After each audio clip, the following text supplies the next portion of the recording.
Ladies, what can I tell you about being in a multicultural relationship? Okay, so I'm American and my husband is from Tunisia. So this means that we have very different backgrounds, and our relationship means that we have to take into consideration each other's differences and what things complement each other. Because the truth is, we go so well together.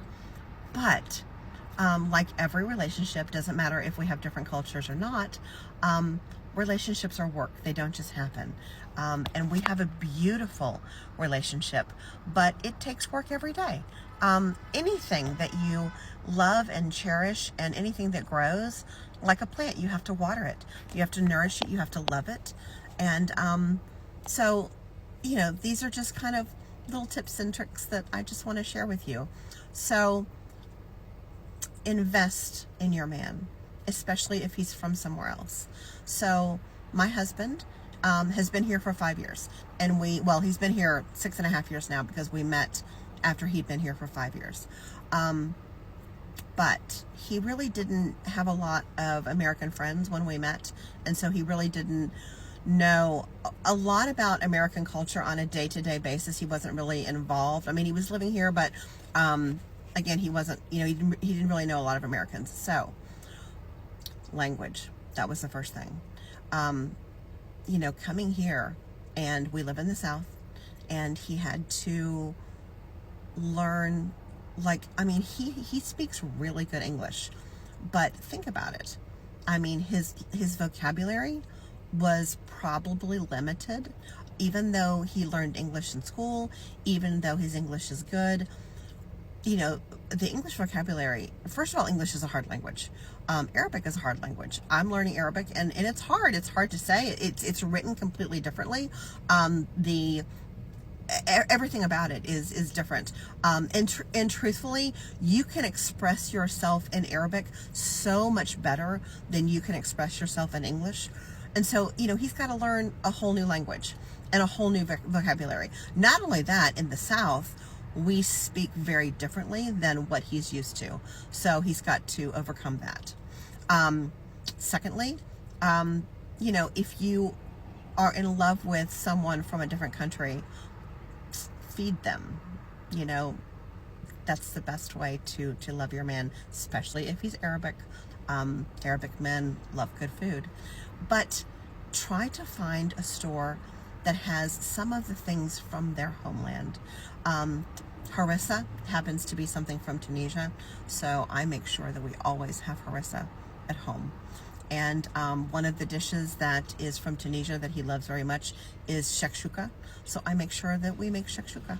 I make sure that dates, any Arab man, when they wake up, I make sure that we have dates, and that he's got some dates available to eat when he wakes up. It's good for the digestion. It's something that they're used to.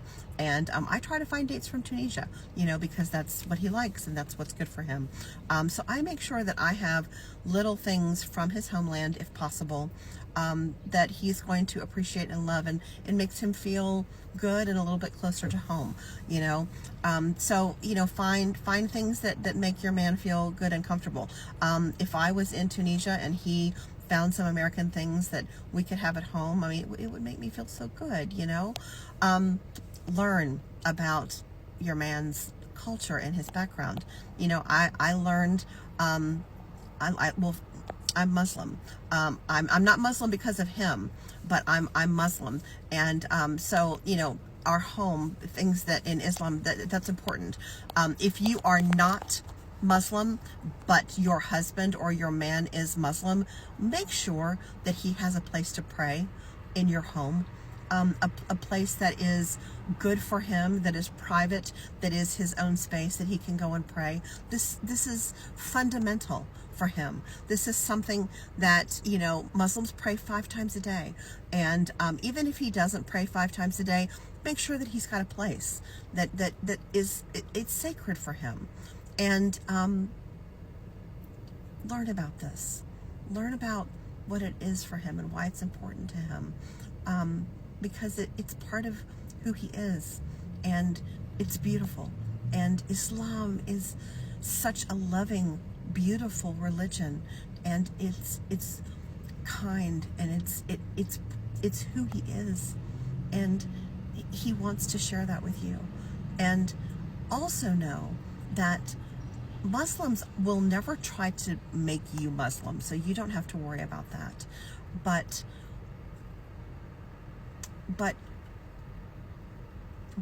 being Muslim, the goodness that they are, and what the religion teaches, you're going to see things you've never seen before. Your man, the character of your man, and what you're going to experience, all of the wonderful things that you hear about Arab men, it's because of Islam.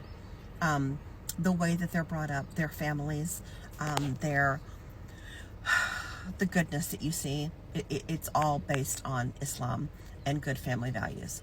They are taught this from the time that they're children, and it's going to make a really good life for you because they have good family values. They love God, they love Allah, and they love all people.